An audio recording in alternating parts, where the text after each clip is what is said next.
So when you start to come up with this new thrilling vision for the next year of your life, what inevitably starts happening is your brain starts telling you all the reasons why you can't do all those things.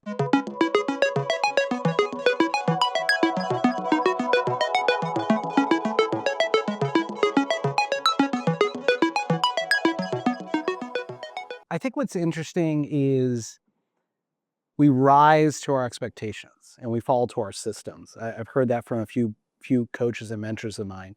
And whenever you have other people who you have a lot of respect for see this in you, even though you see yourself here, you can't help after a while being like, well, maybe they are right. To give you guys more context, Rohit Sharma, many of you have had the opportunity over the last several years. He's come and spoke with us. A huge round of applause for Rohit Sharma because this last weekend, if you weren't watching, there was this little tiny game called the Masters. And if you saw the last day on Sunday, or just watch a replay of it, talk about heart attack because Rory had been coming in with the largest gap, I think, in history, right? It was a 6-shot lead. Now he loses the 6-shot lead, but actually is below the lead in the leaderboard, not at number one. And those first 9 holes of Sunday, and I've talked to a lot of other pro athletes, and I was actually texting with Ro. I mean, what is it? It's really between these 2 ears that the whole game is. And we discount the power of the mind. Like, oh, it's my circumstances, it's my family, it's my upbringing, it's my education. Well, we don't have this tool, or we haven't invested in this technology, or any of these things. And his ability, and I've never seen anything like it, to turn it around. And yeah, there was other players. I love Justin Rose. I got to have dinner with him a few weeks ago, and I love Justin. He's just got a different perspective. I wish him luck, but he has struggled mentally to break through. To he's been number 2. He's a number 2 player, and that's really a very tough position. And I have incredible admiration for him. But to lead, come all the way down, and then swing that all back around, it has to do with, I mean, think about it. What is it? I think when we had Lewis Brown here, who won the senior US Open, talk about the mental game, you're not swinging very long in 18 holes. It's a matter of minutes to seconds over that entire time frame, which means you've got 4 hours of walking with your thoughts for a very long time. And, you know, if you got the opportunity to see, actually, after Roe hugged his daughter and his wife, and I think it was his father or something, Roe was right there, which was really cool to kind of see. Actually, for the second time in a row, to see Roe right at the Masters getting a hug from Rory from that standpoint. So, you know, congrats to Roe, because I think that it does take a village to raise a kid, but I think it takes a village to grow who you are. You know, and I don't feel spoiled. I feel that the expectation that I have for myself, but then supported with a group of people around me, that not only is emotional support, there's the belief in self, like you talked about before, but then you start rising to that expectation. You're able to do things that you can't even begin to imagine from that standpoint.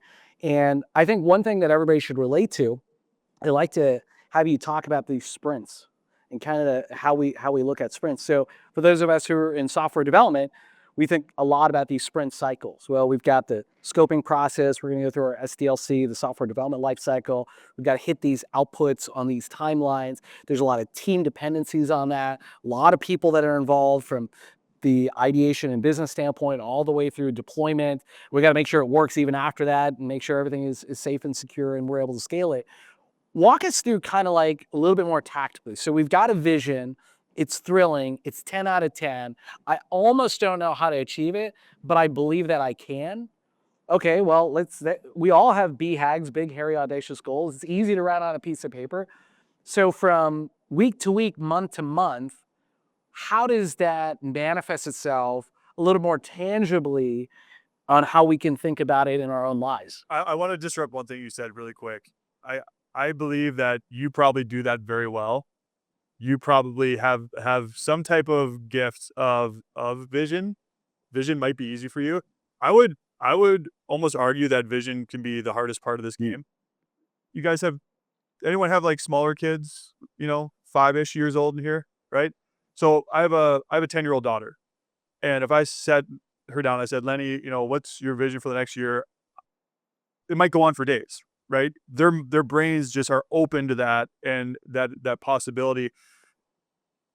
As we get into adulthood, now we have some scar tissue, we have some events from our life, we have stories we've accumulated to kind of build those fences around, protect us. So when you start to come up with this new thrilling vision for the next year of your life, what inevitably starts happening is your brain starts telling you all the reasons why you can't do all those things. Mm. Well, it's going to give you a lot of really compelling reasons why that just is not happening. It can happen. You're being rational. Oh, like come back down to reality. How much work would that be? How much, you don't have that much time. You have right? I just came up with 3 in 3 seconds. We could go on for a while. Okay. So that can be the heaviest lift of the game is coming up with something like having that North Star. I just wanted to put a pin in that because that sometimes feels like the no brainer, but it's like, well, no, that actually takes some work to open your brain up to that possibility again. Now, to answer your question about sprints and why the vision's so important to start with, because now you start to compartmentalize that. If like, hey, uh, April of next year, this new thing that you came up with that you have no idea how to get to. All right, well, 4 weeks from today, what would be true to know that you're on track, right? And why we do that is when we create a vision, right? You have your current reality, you have this new thing that's who the hell knows how high. What's now created? What's in here? Gap. Okay, so we know how you relate to the gap. Mm. Thank you for that. This is a gap, right?